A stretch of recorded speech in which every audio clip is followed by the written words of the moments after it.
యేసుక్రీస్తు వాళ్ళందరికీ వందనాలండి. ఈ దినము మరి వాక్య భాగం ప్రభు తెలియజేసిన మాట మత్తయి సువార్త 5వ అధ్యాయము 5వ వచనం చదువుకుందామండి.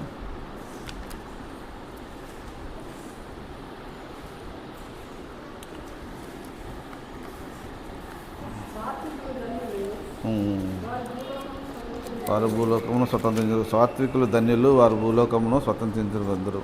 కాబట్టి ఈ యొక్క మాటను మనం విన్నప్పుడు సాత్వికులు ధన్యులు, ఈ సాత్వికులు అనే మాట అంటే సాత్వికము అనేది మరి దేవుని మనసుగా మనందరికీ తెలుసు. ఎందుకంటే మత్తయి సువార్త 11వ అధ్యాయం 29వ వచనంలో మనకు ఆ మాట మనం కనపడతాము. నేను సాత్వికుడును దీన మనసు గలవాడును గనుక మీరు నా కాడి ఎత్తుకొని నా యొద్ద నేర్చుకొని అప్పుడు మీ ప్రాణమునకు విశ్రాంతి దొరుకును. కాబట్టి యేసు ప్రభువు వారే చెప్తాను, నేను సాత్వికుడును అని. సాత్వికులు ధన్యులు, వారు భూలోకమును స్వతంత్రించుకుందరు. కాబట్టి భూలోకము ఇప్పటివరకు మనం ఎంతసేపు మరి పరలోక రాజ్యం గురించి, పరలోకము స్వతంత్రించుకోవాలని మనం చూస్తున్నాం. కానీ ఇక్కడ మరి సాత్వికులు ధన్యులు, వారు భూలోకాన్ని స్వతంత్రించుకుంటారని కూడా వాక్యం మనకు సెలవిస్తుంది. భూలోకమును ఎలా స్వతంత్రించుకుంటాము అనేది మనం ఒకసారి చూసినప్పుడు ఈ సాత్వికము అనే మాట మనకి ఇంకా చాలా చోట్ల కనపడద్దండి. అలాగే మత్తయి సువార్త 21:5 కూడా మనం చూడగలుగుతాము.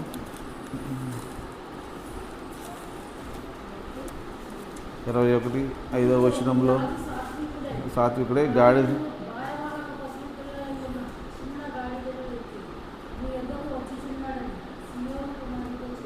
కుమార్తెతో చెప్పాడు. కాబట్టి ఇక్కడ కూడా చెప్తున్నాడు, నీ రాజు సాత్వికుడే గాడిద మీద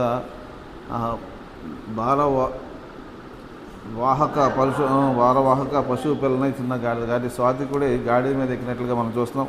అలాగే 2 కొరింథీయులకు రాసిన పత్రిక 10వ అధ్యాయము 1వ వచనంలో కూడా మనం చూసినప్పుడు అక్కడ కూడా మరి పౌలు గారు ఆ మాట చెప్తున్నట్టుగా మనకు కనపడుతూ ఉంటుంది. 2 కొరింథీ 10:1.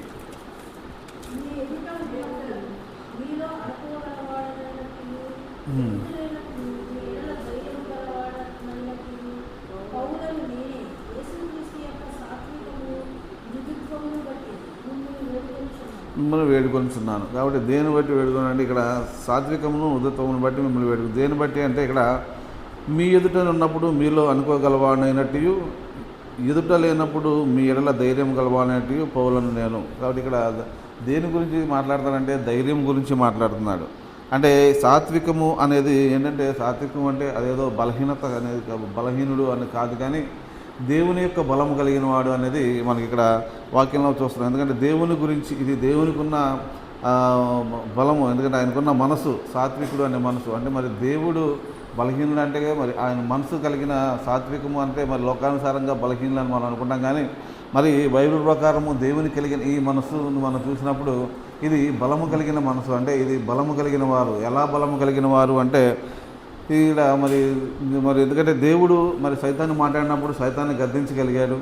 తర్వాత ఏ పాపము చేయలేదని మన అందరికీ తెలుసు. కాబట్టి సైతానికి పాపానికి వ్యతిరేకంగా మరి సత్యాన్ని ప్రకటించి, సత్యాన్ని మనం ఎప్పుడైతే నమ్ముతామో, సత్యాన్ని మనం అయితే ప్రకటించగలుగుతామో, మరి ఆ సత్యం గురించి మనం ఎప్పుడైతే పోరాడతామో మరి వాళ్ళు మరి ఈ యొక్క మనసును కలిగి ఉన్నారు అనేది మనకి ఇక్కడ అర్థమవుతుంది. ఎందుకంటే దేవుడు చేసిన పని అదే.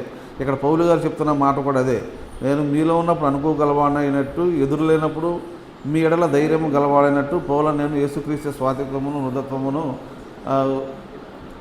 మిమ్మల్ని వేడుకొంచున్నాను. కాబట్టి ఆ స్వాతిత్వంతో ఏ విధంగా అంటే దేవుని యొక్క బలాన్ని పొందుకున్న దాన్ని బట్టి నేను మీ గురించి గట్టిగా మాట్లాడగలుగుతున్నాను, నేను గురించి పోరాడగలుగుతున్నాను అనే మాట మనం ఇక్కడ చూస్తున్నాం. కాబట్టి దేని గురించి అంటే ఒక ఆత్మీయమైన మనం దేనితో మనం పోరాడతాం అనేది మనం చూస్తే ఎఫ్ఎస్సీలు రాసిన పత్రికలో మనం చూస్తాం. 6వ అధ్యాయము 10వ వచనం నుంచి 12వ వచనం వరకు చూసినప్పుడు మరి ఏ విధంగా మనం పోరాడుతాం, లోక సంబంధంగా పోరాడుతున్నామా లేకపోతే ఆత్మ సంబంధంగా పోరాడుతున్నామా అనేది మనకి ఇక్కడ కనపడుతూ ఉంటుంది. అయితే 6వ అధ్యాయం చూసినప్పుడు 10 నుంచి, తుదకు ప్రభు యొక్క మహాశక్తిని బట్టి ఆయన యందు బలవంతుడైనడి మీ అపవాది తంత్రములను ఎదుర్చుటకు శక్తి గలవనట్లు దేవుడిచ్చి సర్వాంగ కవచమును ధరించుకోండి. ఏలైనా మనం పోరాడినది శరీరాలతో కాదు, కానీ ప్రధానులతోనూ అధికారులతోనూ ప్రస్తుత అంధకార సంబంధాలకు లోకనాథులతోనూ ఆకాశ మండలమందున్న దురాత్మ సమూహాలతో మనం పోరాడుతున్నాము. కాబట్టి ఈ పోరాటం మనం దేనితో పోరాడుతున్నాము కాబట్టి లోకంలో ఉన్న శత్రువులు కాదు, కానీ మరి ఇక్కడ మనం చూసినప్పుడు మరి శరీరులతో కాదు కానీ ప్రధానులతోనూ అధికారులతోనూ ఆకాశమందున దురాత్మలతో మనం పోరాడుతాం. కాబట్టి ఇవన్నీ కూడా మనం పోరాడాలంటే మనకు కావాల్సింది ఏంటంటే దేవుని బలం అనేది ఎంతగానో కావాలంటే దేవుడు అనుగ్రహించే బలం. అది ఎలా వస్తుంది అంటే ఆ పోరాట పట్టుమ ఎలా వస్తుంది అంటే అది దేవుడు మనకి ఇవ్వాల్సిందే. ఎందుకంటే అది ఎప్పుడైతే ఆ దేవుని యొక్క మనసు, ఆ సాత్వికమైన మనసు మనం కలిగి ఉంటామంటే, దేవుని మనసు మనం కలిగి ఉంటామో తప్పకుండా మరి శత్రువుని ఎదిరించగలుగుతాము. అలాగే పాపంలో పడకుండా మనల్ని కాపాడుకుంటామనేది వాక్యం సెలవిస్తుంది. ఇలాంటి మనసు అనేది మనకి ఎంతో అవసరమైనది అనేది మనకి అర్థమవుతుంది. కాబట్టి ఇలాంటి వారు దేవుని ఈ భూలోకాన్ని స్వతంత్రించుకుంటారు, భూమిని స్వతంత్రించుకుంటారు. అంటే మరి ఇక్కడున్న మాట మరి వారు భూలోకమును స్వతంత్రించుకుందరు. కాబట్టి ఈ లోకంలో స్వతంత్రించుకోవాలి అంటే ఈ లోకంలో స్వతంత్రించుకునే వాళ్ళు లేరా అంటే చాలామంది ఈ లోకాన్ని మరి ఏలే వాళ్ళు చాలామంది ఉన్నారు. అంటే కానీ మనము క్రైస్తవులుగా మరి దేవుని మనసు కలిగిన ఉన్నవాళ్ళం మరి ఏ విధంగా స్వతంత్రించుకుంటాం అనేది మనం చూసినప్పుడు, మరి దేవుని యొక్క చిత్తాన్ని మనం ఎరిగి దేవుని ప్రకారం మనం నడుచుకున్నప్పుడు ఈ లోకంలో మనం కూడా మరి ఆ ఈ లోకాన్ని మనం కూడా స్వతంత్రించుకోగలుగుతామని దేవుడు తెలియజేస్తాడు. అంటే స్వతంత్రించుకోవడం అంటే ఏదో ఆస్తులు సంపాదించుకోవడం లేకపోతే ఇల్లు కట్టుకోవడం ఇవి కాదు. కానీ దేవుని మనసులో ఉన్న వాళ్ళు మరి చిరకాలం మరి వాళ్ళు ఈ లోకంలో కూడా వాళ్ళ గురించి మనం చెప్పుకుంటూ ఉంటాం. భూలోకాన్ని స్వతంత్రించుకుంటాం అంటే ఈ లోకంలో ఉన్న వాళ్ళ గురించి కూడా చాలామంది భక్తుల గురించి మనం చెప్పుకుంటూ ఉంటాం. వాళ్ళ జీవితాల గురించి మనం ఎందుకు మాట్లాడుకుంటామంటే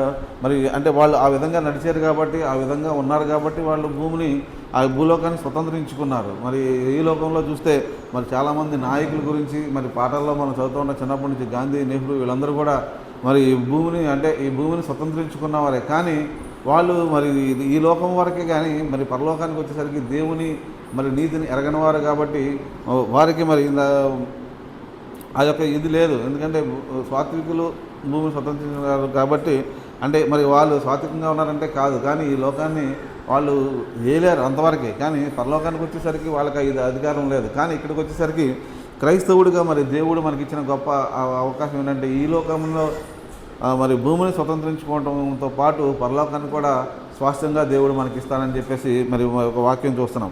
ఎందుకంటే దీన్ని బట్టి చూస్తే మనకు రెండు విధాలుగా మనం చూడవచ్చు. ఒకటి భూ సంబంధమైన అంటే ఈ లోకంలో మనం జయించడం కాక పరలోకంలో కూడా దేవుడు మనకు స్వాస్థ్యాన్ని ఇచ్చాడు అనేది ఆత్మ సంబంధమైన ఆశీర్వాదం కూడా మనం మరి ఈ యొక్క మనసును పొందుకున్నప్పుడు తప్పకుండా మనం కూడా పొందుకుంటాం అనేది మనకి ఇక్కడ కనబడుతుంది.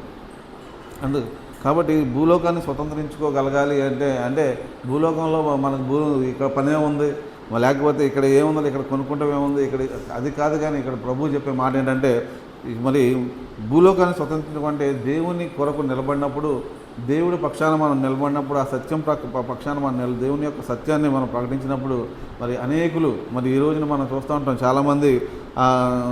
చాలామంది బైబిల్లో ఉన్నవాడు కాకుండా మరి చాలామంది భక్తులు పేర్లు కూడా కొంతమంది పెట్టుకుంటూ ఉంటారు. మరి జాన్ వెస్లీ అని, డేవిడ్ లివింగ్స్టన్ అని ఇలాంటి భక్తులు మనం చాలామంది వాళ్ళు చేసిన పరిచయం ప్రకారం వాళ్ళ పిల్లలు కూడా ఆ విధంగా పరిచయం చేయాలని మరి చాలామంది ఈ లోకంలో మరి ఆ భక్తుల యొక్క పేర్లు ఎందుకు పెట్టుకుంటూ ఉంటారంటే మరి అంటే వాళ్ళు కూడా అలాంటి పరిచయం చేయాలి, వాళ్ళు దేవుని పక్షాన్ని నిలబడ్డారు కాబట్టి మా పిల్లలు కూడా మరి ఆ విధంగా ఉండాలి అంటే మరి వారు భూలోకాన్ని స్వతంత్రించుకున్నారు అనేది. ఎందుకంటే ఈరోజు కూడా మరి వాళ్ళ గురించి మనం చెప్పుకుంటూ ఉంటాం. చాలా పుస్తకాలు చదువుతున్నప్పుడు మరి ఎందుకంటే మనలో కూడా ఆ ఉద్యమం రావాలని మరి శామ్యూల్ మోరిసన్ మరి ఎముకల్లో అగ్ని అనే పుస్తకం రాసినప్పుడు అది చదువుతుంటే నిజంగానే మనకు ఒక రకమైన ఆ వేడి మనలోంచి వస్తుంది. ఎందుకంటే ఆ జీవించిన జీవితాన్ని ఈరోజు కూడా మనం చదువుకుంటామంటే అంటే ఆరు భూలోకంలో ఏ విధంగా జీవించారో దాన్ని మనం తెలుసుకున్నప్పుడు, మనం చదువుకున్నప్పుడు మరి ఆ విధంగా మనం కూడా ఉండాలి.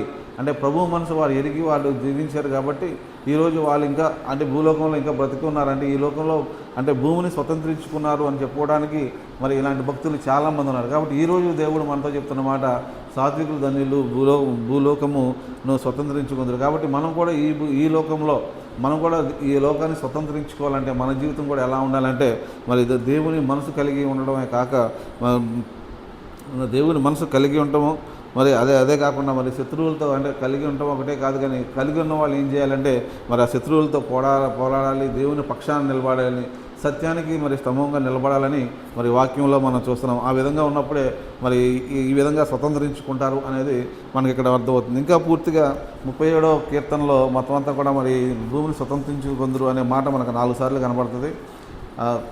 37వ కీర్తన దావీదు రాసిన కీర్తన 37 అధ్యాయము 9వ వచనం నుంచి చూస్తామంటే 9వ వచనము. యెహోవా కొరకు కనిపెట్టుకుని వారు దేశమును స్వతంత్రించుకొందురు. మరి ఎవరికి స్వతంత్రం? యెహోవా కొరకు కనిపెట్టుకుని వారు దేశమును స్వతంత్రించుకొందురు. తర్వాత 11వ వచనంలో దీనులు భూమిని స్వతంత్రించుకొందురు, వారు క్షేమము కలిపి సుఖించెదరు. 22వ వచనంలో కూడా చూసినప్పుడు యెహోవా ఆశీర్వాదము నొందిన వారు భూమిని స్వతంత్రించుకొందురు. మరి అలాగే 29 కూడా చూస్తే నీతిమంతులు భూమిని స్వతంత్రించుకొందురు. తర్వాత 34 యెహోవా కొరకు కనిపెట్టుకొని ఉండుట, ఆయన మార్గమును అనుసరించుము, భూమిని స్వతంత్రించుకుంటూ ఆయన నిన్ను హెచ్చించును. మరి ఈ విధంగా మరి చూసినప్పుడు ఏ విధంగా మరి ఎవరు భూమిని స్వతంత్రించుకున్నారని చూస్తే ఇక్కడ చూసినప్పుడు దీనులు భూమిని స్వతంత్రించుకుంటారంట. యెహోవా కొరకు కనిపెట్టుకున్న వారు భూమిని మరి దేశమును స్వతంత్రించుకొందురు. మరి యెహోవా ఆశీర్వాదము నొందిన వారు భూమిని స్వతంత్రించుకుంటారు, నీతిమంతులు భూమిని స్వతంత్రించుకుంటారని. అంటే ఎన్ని రకాలుగా అంటే భూమి మీద మనం మరి భూమిని స్వతంత్రించుకోవాలంటే ఏ విధంగా ఇన్ని రకాలుగా మరి దేవుడు మనకి తెలియజేస్తున్నాడు. కాబట్టి యెహోవా కనిపెట్టుకోవడం అంటే కనిపెట్టుకోవడం గురించి చాలాసార్లు మాట్లాడుకున్నాం, దేవుని గురించి కనిపెట్టుకోవాలి అనేది. తర్వాత చూస్తే మరి దీనులు, మరి ఇది కూడా మరి దేవుని యొక్క మనసు, మరి సాత్వికము ఇందాక చదువుకున్నాం, దీనత్వం సాత్వికము దీన మనసు గలవాణి అని చెప్పేసి దీనులు భూమిని స్వతంత్రించుకుంటారంట. కాబట్టి దేవుని మనసు కలిగిన వారు మరి దేవుని మరి ఈ లోకాన్ని స్వతంత్రించుకుంటారు. అలాగే యెహోవా ఆశీర్వాదం నొందిన వారు అంటే యెహోవా ఆశీర్వాదం పొందాలంటే ముందుగా మరి ఆయన మనసు కలిగినప్పుడే మనం ఆయన ఆశీర్వాదం, అలాగే ఇందాక చెప్పినప్పుడు ఆయన క్రియలు, దేవుని క్రియలు మనం చేయగలిగినప్పుడు, మనం చూసినప్పుడు చేసిన మనం కూడా ఆ క్రియలు చేయగలిగినప్పుడే అంటే మన పక్షాన మరి దేవుడి క్రియలు చేశాడని గ్రహించి మరి దేవుని శుద్ధించినప్పుడు మరి ఆయన ఆశీర్వాదం పొందుకున్నప్పుడే మనం ఆయన భూమిని స్వతంత్రించుకుంటాం. నీతిమంతులు భూమిని స్వతంత్రించుకుంటారు. మరి నీతిమంతుల గురించి ఇప్పటివరకు మరి చాలాసేపు మరి చెప్పారు. ఎందుకంటే అబ్రహాము మరి దేవుని నమ్మెను, అది ఆయన నీతిగా ఎంచబడెను. కాబట్టి అబ్రహాము నీతిమంతుడు. కాబట్టి ఈ రోజున మరి ఆయన గురించి ఆయన భూమి ఉన్నంత కాలం కూడా మరి ఆయనకి మరి విశ్వాసులకు తండ్రిగా మరి ఉన్నాడంటే మరి ఆయన భూమిని స్వతంత్రించుకున్నాడు అనేది కూడా మనకి అర్థమవుతుంది. కాబట్టి ఈ విధంగా చూస్తే మరి యోబుని గురించి కూడా మనం చూస్తున్నాం. ఎన్ని పరిస్థితుల్లో కానీ దేవుడిని వదలలేదు.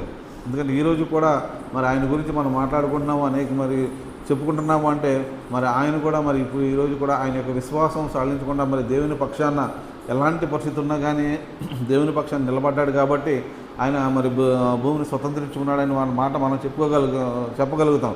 కాబట్టి మనం కూడా మరి భూమిని స్వతంత్రించుకోవాలంటే మరి శత్రువుతో పోరాడే అనేకమైన పరిస్థితులు, మరి అనేకమైన ఇబ్బందులు మనకి వస్తూ ఉంటాయి. ఎందుకంటే లోకంలో మరి నిలవాలి అంటే మరి ఆధ్యాత్మికంగా మనం నిలవాలి, ఆధ్యాత్మికమైన మరి ఆశీర్వాదాలు పొందుకోవాలంటే మరి మనం ఏంటంటే మరి అనేకమైన మరి ఇబ్బందులు, ఎందుకంటే ఇది ఈజీగా రాదు ఏది కూడా.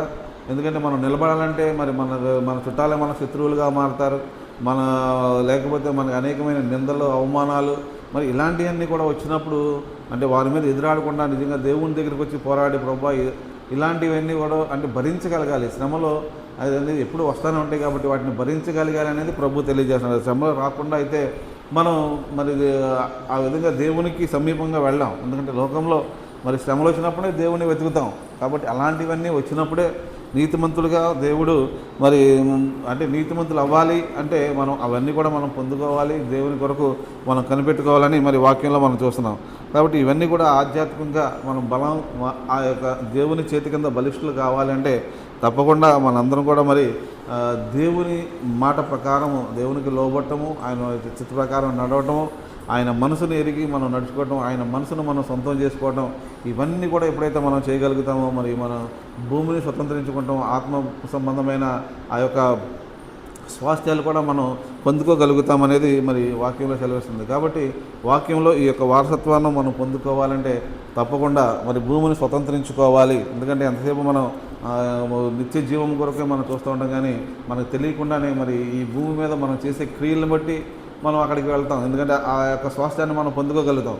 ముందు స్వాస్థ్యం పొందుకోవాలంటే భూమి మీద మన పరిస్థితి ఎలా ఉంది, మన జీవితం ఎలా ఉంది, నిజంగా ఆయన మనసు కలిగి మనం ఉన్నామా? ఎందుకంటే ఆయన చెప్తున్న మాటలే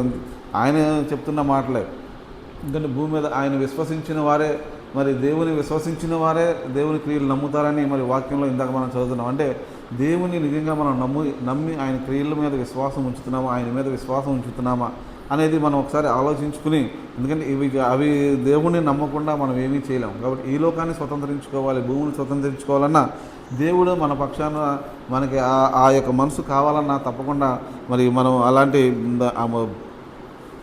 ఆ పరిస్థితుల్లోకి మనం వెళ్ళాలి. ఎందుకంటే మనం దేవుని కొరకు నిలబడాలి, ఆ సత్యం కొరకు మనం నిలబడినప్పుడు. ఎందుకంటే ఈ లోకంలో మనం చూసినప్పుడు చాలా చోట్ల చాలా రకాలమైన వాక్యాలు వింటూ ఉన్నాం, చాలామంది చాలా రకాలుగా. కాబట్టి మరి ఏది నిజమో ఏది సత్యమో అనేది గ్రహించే కృపను కూడా మరి దేవుడు మనకు అనుగ్రహించాలి. ఎందుకంటే ప్రతిదీ వినటం వల్ల విశ్వాసం వస్తుందంటే మరి ఆ విశ్వాసం నిజంగా దేవుని మీద విశ్వాసం వస్తుందా, లేకపోతే ఇంకా దేని మీద విశ్వాసం వస్తుందా అనేది కూడా మనం ఒకసారి ఆలోచించుకోవాలి. ఎందుకంటే నిజంగా దేవుని మాట వింటే విశ్వాసమే అవుతుంది, మరి దేవుని మీద విశ్వాసం వస్తుంది. కాబట్టి మరి శత్రువులు చెప్పే మాటలు కూడా కొన్ని ఉంటాయి. అంటే మరి యోబు గురించి మాట్లాడినప్పుడు మరి యోబు గారి గురించి కనుక ఆ ఒక్క ముక్క మనకి ముందు ఆయన యథార్థవంతుడు అని కనుక రాయకోకుండా మనకు తెలియకపోతే మనం కూడా వాళ్ళ ముగ్గురు ఏ విధంగా అయితే మాట్లాడుతున్నారో ఆ విధంగానే మన హృదయాలు కూడా ఉంటాయి.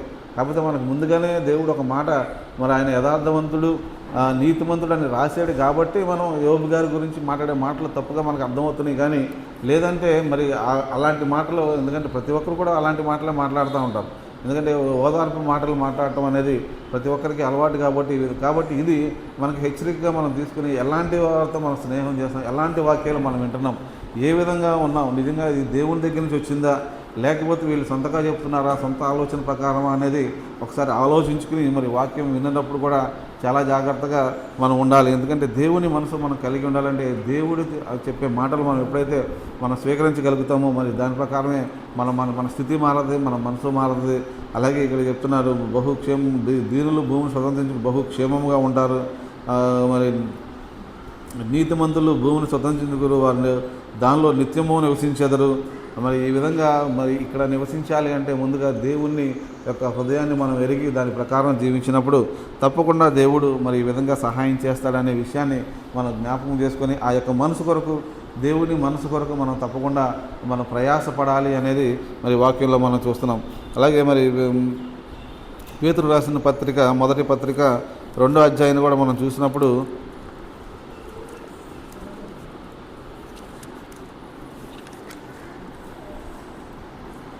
21, 23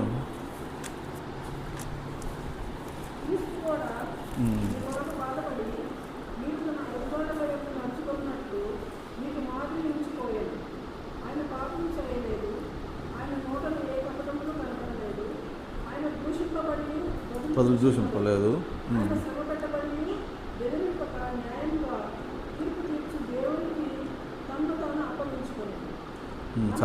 చాలండి. కాబట్టి ఇక్కడ యేసు ప్రభు వారు మరి ఏ విధంగా ఉన్నారు అనేది కూడా మనకి ఇక్కడ అర్థమవుతుందండి. క్రీస్తు కూడా మీ కొరకు బాధపడి మీరు తన అడుగుజాడలయందు నడుచుకున్నట్లు మీకు మాదిరిగా ఉంచిపోయాను. ఆయన పాపము చేయలేదు, ఆయన నోట ఏ కపటము కనపడలేదు. ఆయనను దూషింపబడి బదులు దూషింపలేదు. ఆయన శ్రమ పెట్టబడి బెదిరింపక న్యాయముగా తీర్పు తీర్చు దేవునికి తను అప్పగించుకున్నాను. కాబట్టి దేవుడు ఏ విధంగా మరి ఈ లోకంలో మరి దూషించినప్పుడు మరి ఈ లోకంలో మరి ఆయన పాపం చేయకపోయినా సరే మరి పాపిగా మరి ఆయన్ని అనేకగా మరి ఇబ్బంది పెట్టినా కానీ మరి ఆయన తను తానుగా మరి దేవునికి అప్పగించుకున్నాడు. కానీ మరి ఆయన ఎక్కడ ఎదురున్నట్టుగా మనకు కనపడదు. అంటే దేవుని మనసు ఎలా ఉంటుంది అనేది మనకి ఇక్కడ అర్థమవుతుంది. కాబట్టి సాత్వికమైన మనసు అంటే దేవునికి మనం అప్పగించినప్పుడు దేవుడే మన పక్షాన్ని యుద్ధం చేస్తాడనే విషయాన్ని మనం గ్రహించి, ఎందుకంటే ఎప్పుడైతే మరి దేవుని మీద ఆధారపడినప్పుడు మన సొంత నిర్ణయాలు కాక మరి దేవుని మరి యొక్క నిర్ణయాన్ని మనం ఎప్పుడైతే మనం దేవుని మీద మనం వదిలేస్తామో దేవుడే మరి ఆ యొక్క నిర్ణయాన్ని మరి తీసుకుంటాడని మనకు అర్థమవుతుంది. కాబట్టి మనం పాపం విషయమై చనిపోయి నీతి విషయమై జీవించినట్లు ఆయన శరీరమందు మన పాపమును మ్రాను మీద మోసుకొను. ఆయన పొందిన గాయముల చేత మనము స్వస్థతను పొందితమే. కాబట్టి ఈ రోజున ఆయన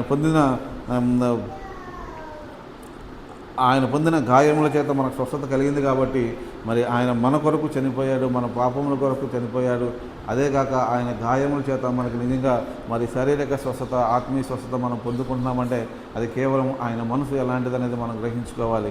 అంటే ఆయన సాత్వికుడు కాబట్టి ఈ రోజున ఆయన మరి మన కొరకు చనిపోయి మనల్ని జీవింపజేయడానికి తిరిగి మళ్ళీ ఆ యొక్క పరలోకంలో స్వాస్థ్యాలు మనకి ఇవ్వడానికి దేవుడు మరి ఈ లోకానికి మరి వచ్చినాడనే విషయాన్ని మనం గ్రహించుకోవాలి. అలాగే మరి ఆత్మానుసారమైన ఆశీర్వాదాలు మనం చూసినప్పుడు ఎలా పొందుకోవాలని చూసినప్పుడు మరి కీర్తనలో కూడా చూసినప్పుడు కీర్తన 61:5లో ఒక మాట చూద్దామండి.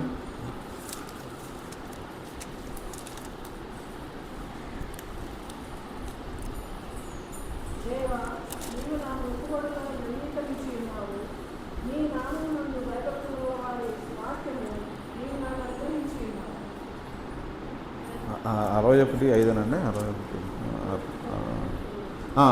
దేవా, నీవు నా మొక్కుబడులను అంగీకరించున్నావు, నీ నామందు భయభక్తులు గల వారికి స్వాస్థ్యము నీకు అనుగ్రహించున్నావు. కాబట్టి దేవుని యందు భయభక్తులు గల వారికి దేవుడు ఆ స్వాస్థ్యాన్ని, పరలోకంలో ఉన్న ఆ స్వాస్థ్యాన్ని దేవుడు, అంటే ఆత్మ సంబంధమైన మరి ఈ స్వాస్థ్యం గురించి ఇక్కడ మరి దావీదు భక్తులు మాట్లాడుతున్నాడు. కాబట్టి ఆయన యందు భయభక్తులు గల వారికి మరి దేవుడు ఆ యొక్క స్వాస్థ్యాన్ని ఇస్తానని చెప్పేసి వాక్యంలో మనం చూస్తున్నాం. అట్లాగే 119వ కీర్తనలో కూడా మనం చూసినప్పుడు 111వ వచనం,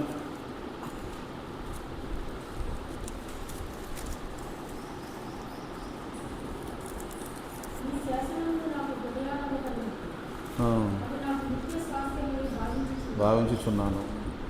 అవునండి, నీ శాసనములు నాకు హృదయానందకరములు, అవి నాకు నిత్య స్వాస్థ్యమని భావించుచున్నాను. కాబట్టి దేవుని యొక్క మరి శాసనాలు నిజంగా మరి ఆయన మాట్లాడే మాటలు, ఆయన చెప్పే మరి మనం ఆయన ఇచ్చిన మరి యొక్క మరి వాక్యాన్ని మనం చదువుతున్నప్పుడు అవి నిత్య స్వాస్థ్యంగా భావించిన దావీదు భక్తుడు చెప్పినట్లు నిజంగానే మరి దేవుని యొక్క మాటలు ఎప్పుడంటే మన ప్రాణం ఎప్పుడైతే మరి దేవుడు మనతో మాట్లాడతాడో, దేవుని వాక్యం ద్వారా మనతో మాట్లాడతారో మరి ఆ యొక్క గ్రహింపు ఎలా ఉంటుందంటే అది నిజంగా దేవుడు మనకి నిత్య స్వాస్థ్యం అని మనకి ఇక్కడ వాక్యం సెలవిస్తుంది. అలాగే అపోస్తల కార్యాల్లో కూడా చూస్తే 20వ అధ్యాయంలో 20:32 అండి.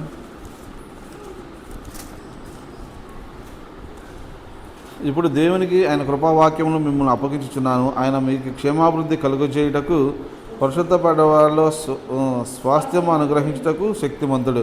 కాబట్టి దేని బట్టండి ఇప్పుడు దేవునికి ఆయన కృపావాక్యమును మీకు అప్పగించుచున్నాను. కాబట్టి దేవుని యొక్క వాక్యాన్ని మనకి అప్పగించినప్పుడు ఇక్కడ అంటున్నాడు, మిమ్ములను అప్పగించుచున్నాను, ఆయన మీకు క్షేమాభివృద్ధి కలుగు చేయుటకు పరిశుద్ధపడిన వాళ్ళ స్వాస్థ్యముగా మీకు అనుగ్రహించటకు శక్తిమంతుడు. కాబట్టి దేవుని యొక్క శక్తిని మనం గ్రహించాలంటే ఇక్కడ పౌలు గారు చెప్తున్న మాట, నేను ఈ వాక్యానికి మిమ్మల్ని అప్పగిస్తున్నాను కాబట్టి మీరు దేవుని యొక్క మరి ఆయన మీకు క్షేమాభివృద్ధి కలుగజేస్తాడు, పరిశుద్ధపరచబడిన వారిలో స్వాస్థ్యంగా మీకు అనుగ్రహిస్తాడు. కాబట్టి దేవుని స్వాస్థ్యం మనం అనుగ్రహించడానికి దేవుడు ఆ యొక్క వాక్యానికి అప్పచెప్తానని చెప్పేసి ఇక్కడ పౌలు గారు చెప్తాను. అంటే మనం దేని ప్రకారం ఆ స్వాస్థ్యాలు పొందుకుంటున్నాము, దేని ప్రకారం నీతిమంతులుగా అవుతున్నాము, దేని ప్రకారం ఆయన యొక్క మనసును మనం పొందుకుంటామంటే అవన్నీ కూడా కేవలం వాక్యం ద్వారా. ఇక్కడ పౌలు గారు చెప్తున్నాడు, నేను వాక్యాన్ని కృపవాక్యాన్ని మీకు అప్పగించుతున్నానంటే దేవుని వాక్యానికి మనం అప్పగించినప్పుడు, మనం ఆ వాక్యాన్ని నమ్మినప్పుడు, ఆ వాక్యం ప్రకారం మీద విశ్వాసం ఉంచినప్పుడు మరి మనల్ని కూడా దేవుడు మనకి ఏమిస్తున్నాడు అంటే క్షేమాభివృద్ధి కలుగజేస్తున్నాడు. అలాగే పరిశుద్ధపరిచిన వారిలో స్వాస్థ్యంగా మనం ఉండడానికి, అంటే మరి ఆ దేవుని యొక్క ఆశీర్వాదం మనం పొందుకోవడానికి దేవుడు మనకి సహాయం చేస్తున్నట్లుగా మనం ఇక్కడ చూస్తున్నాము. కాబట్టి వాక్యాన్ని ఎప్పుడైతే మనం శ్రద్ధగా వినగలిగి వాక్యం మనం గ్రహించగలుగుతామో అప్పుడే మరి ఈ విధంగా ఆశీర్వదింపబడతామని పౌలు గారు కూడా మనకి తెలియజేస్తున్నారు. ఇదే అధ్యాయంలో 26వ అధ్యాయం 18వ వచనం కూడా చూసినప్పుడు, నీవు నన్ను చూచిన సంగతిని గూర్చి నేను నీకు కనబడబో సంగతి గూర్చి నిన్ను పరిచారణగా సాక్షినిగాను నియమించటకే కనబడుచున్నాను. నీవు లేచి నీ పాదములను మోపి నిలుపుము, నేను ఈ ప్రజల వలన అన్యజనుల వలన హాని కలగకుండా నిన్ను కాపాడేదను. వారు చీకటి నుండి వెలుగులోనికి, సాతాను అధికారము నుండి దేవుని వైపు తిరిగి నా యందలి విశ్వాసము చేత పాప క్షమాపణ పరిశుద్ధపరచబడిన వాళ్ళు స్వాస్థ్యమును పొందినట్లు వారి కన్నులు తెరచుటకై నేను నిన్ను నీ యొద్దకు పంపేదనని చెప్తున్నాను. కాబట్టి ఇక్కడ పౌలు గారికి తొలిచి చెప్తున్న మాటలు కాబట్టి ఇవి మరి ఎందుకంటే వీరందరినీ కూడా సాతాను అధికారంలో నుండి దేవుని వైపు తిరగడానికి, నా యందలి విశ్వాసం చేత పాప క్షమాపణ పరిశుద్ధపరచబడిన వారిలో స్వాస్థ్యం పొందినట్లుగా వారు కన్నులు తెరవడానికి. కాబట్టి ఇవన్నీ కూడా మరి పాప క్షమాపణ పరిశుద్ధపరచబడినప్పుడు దేవుని స్వాస్థ్యం పొందుకోవడం కంటే మన కన్నులు తెరవబడినప్పుడు దేవుని యొక్క క్రియలు మనం చూడగలుగుతాం. అలాగే దేవుడు మనకి దేవుని ఆ స్వాస్థ్యాన్ని మనం పొందుకున్నట్లుగా మన కన్నులు తెరవబడాలని మరి వాక్యంలో మనం చూస్తున్నాం.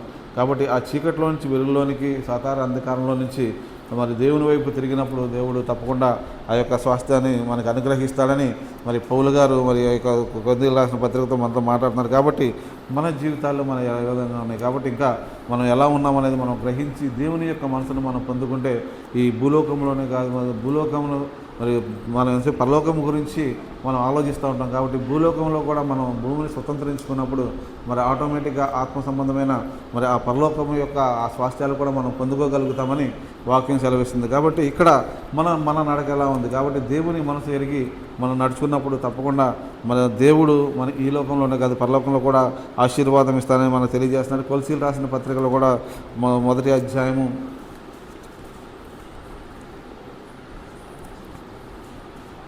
13వ వచనంలో చూస్తే